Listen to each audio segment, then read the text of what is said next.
Leis boas no papel não faltam no Brasil. O que é que a gente precisa fazer para que a nova lei de mobilidade urbana seja de fato colocada em prática? Olha, em primeiro lugar, ela ser conhecida, porque o que tem acontecido, que eu tenho circulado, e eu diria que até os próprios secretários ainda não leram profundamente, chamou as equipes para discutir, e mesmo o governo federal, que lançou essa lei, só agora nós vamos ter uma sequência de 5 seminários, a partir do fim das eleições, aí pega outubro, novembro, ali naquele comecinho, eles vão colocar publicamente que ela existe. Então a primeira coisa é ela ser alguma coisa formal.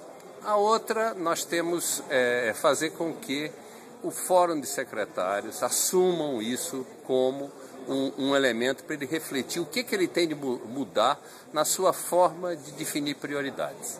Isso é um lado, vamos dizer, o lado institucional.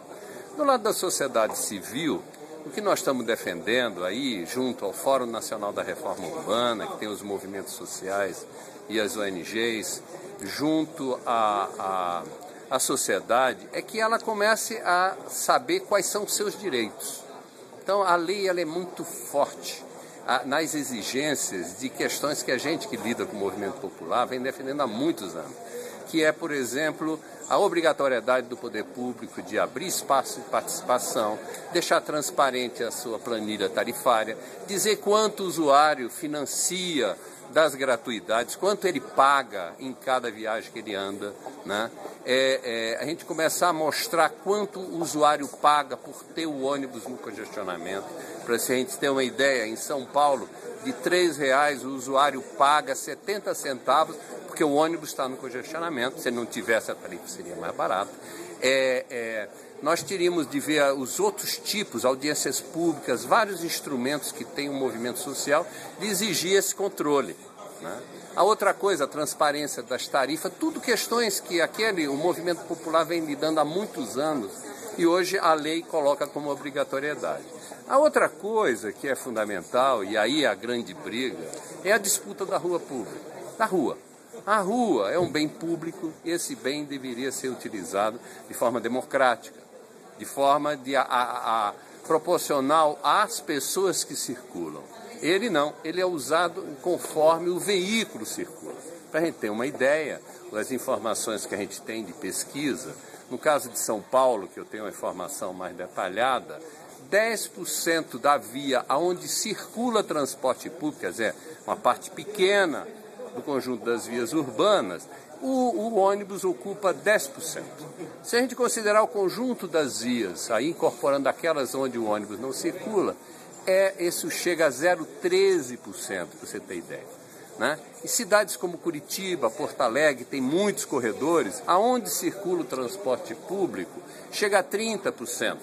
O que a gente tem hoje, a lei está dizendo que a via pública, ela tem de ser apropriada equitativamente. Isso significa, numa linha bem geral, que o automóvel tem direito a 30% da via. O resto tem de ser calçada, vias para bicicleta e ir para o transporte público. Então é essa que está colocando. Está colocando que, por exemplo, se um governo hoje decide fazer um viaduto, e o viaduto só para automóvel, ou alguns lugares que eu conheço, como em Goiânia, que fizeram um viaduto que é proibido a bicicleta de circular, a lei estaria dizendo desde já que este viaduto, que está proibido bicicleta, ele vai ter de arrumar uma faixa para a bicicleta. E ele vai ter de arrumar um lugar para os pedestres circularem, né? Então a lei ela é explícita. Em primeiro lugar, a mobilidade no país vai se organizar para o não motorizado. Significa calçadas decentes, calçada onde circula, fluidez nas calçadas, né? Significa que nas travessias, onde tiver pessoas vestidas de roupa, ela tem de ver quantas estão vestidas de roupa, quantas vestidas de carro. E tem de dar prioridade. O engenheiro de tráfego, geralmente, ele dá prioridade para a fluidez do carro. Nós estamos defendendo, nós temos que ter prioridade para a fluidez dos pedestres e fluidez do transporte público. Significa tirar o transporte público do congestionamento do automóvel.